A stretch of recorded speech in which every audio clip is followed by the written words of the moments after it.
শ্বশুর শাশুড়ির জন্য যে আমার শ্বশুর শাশুড়ি আমার কথা শুনতো না, একদমই শুনতো না। তো আগের সপ্তাহে সে এক সপ্তাহের মধ্যে আমার শ্বশুর শাশুড়ি পুরো আমার কথা শুনছে, সব ইয়ে করছে, কিন্তু আমার হাজব্যান্ডকে এখনও অবধি ফেরাতে আমি পারিনি। আশা করছি খুব তাড়াতাড়ি ওকে হাত ফেরাতে পারবো। আমি আগেও একবার এসেছিলাম, আমি মানত করে গিয়েছিলাম চাকরির জন্য, চাকরিও হয়ে যায়, প্লাস বাড়িতে আমি চাকরি পেয়ে এসিও কিনেছি আমি। খুব ভালো কাজ হয়েছে। শুধু মাকে মানসিক করেছে, শুধু মাকে আমি মানসিক করে দিয়ে গেছি। আমি তো মানে ভিডিও দেখে মাকে সবসময় দেখতাম, ভিডিও দেখে মাকে যা বলি আমার তাই মনোবাসনা পূর্ণ হয়েছে। আমি যখনই কোনো বিপদে পড়ি মাকে বলি, মা আমার একটা সমস্যা। আমি বাঁকুড়া জেলা অমর কারণ থেকে আসছি, অনেক দূর রাস্তাঘাট দিয়ে দুটোই মানে বেরিয়েছে, অনেকদিন ধরে আসবো করছি। মা বলছি বন্ধ, আবার ঘুরে গেলাম। আমার মাকে মোবাইল থেকেই মানসিক করেছি।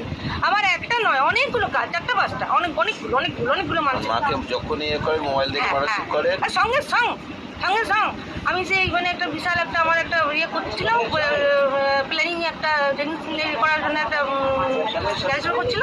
ভাই যা করতে পারে না, এরা করতে পারে না, খুব গালি গাল। আমি শুধু, মা তুমি ঢোকা করবো, তুমি ঢোকা করবো। ও কাঁদছে, সঙ্গে 5 মিনিটের মধ্যে, ভাই ঠিক হয়ে ফোন করছি, তুই আয়, আমার ভুল হয়েছে, আচ্ছা কর। আবার আমার 1,96,000 টাকা আটকে গেছিল অফিস থেকে কিছুতেই আমাকে অফিস থেকে পাচ্ছিলাম না। ওই জায়গাটা না পেলে আমি যেটা করতে পারবো না, কাজটা আমি কাজটা করতে পারবো না। মা এটা বার করতে হচ্ছে, 15 বছর আগে অফিস থেকে দেবে না, কি করে আমার রাজি হয়ে গেল, অফিস থেকে পেয়ে গেলাম 1,96,000 টাকা, আমি কাজটা করতে পারবো। হ্যাঁ, আমার ঢালাই হয়ে গেছে।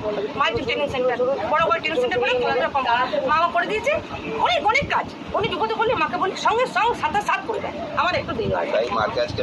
হ্যাঁ, বুঝে দিয়ে এসেছি।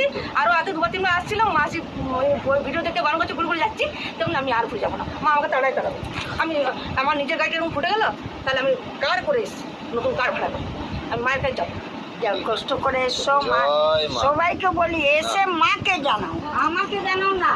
ওই যে বসে তারপরে আবার এসছি গত শুক্রবার 14 তারিখে নিয়ে গেছি। সেটা বুধবার দিন থেকে জোড়া বেরোচ্ছে, ওই সামান ঘরে জোড়া আর কি, মা আর কি বেরোচ্ছেন জোড়া আর কি। তো আর কি প্রথম বুধবার দিনকে সাপ আর কি, জোড়া আর কি সবাই দেখেছি। একটা বারান্দায় বেরিয়েছিল, একটা ঘরে, আবার একটা নিচের ঘরে আর একজনের জন্য মানে আর একটা সামান নিয়ে গেছিল, সেটারও নিচে। কালকে সামানের ওপর থেকে পুরো জোড়া বেরোচ্ছে আর ঢুকছে, পুরো ঘুরছে পুরো।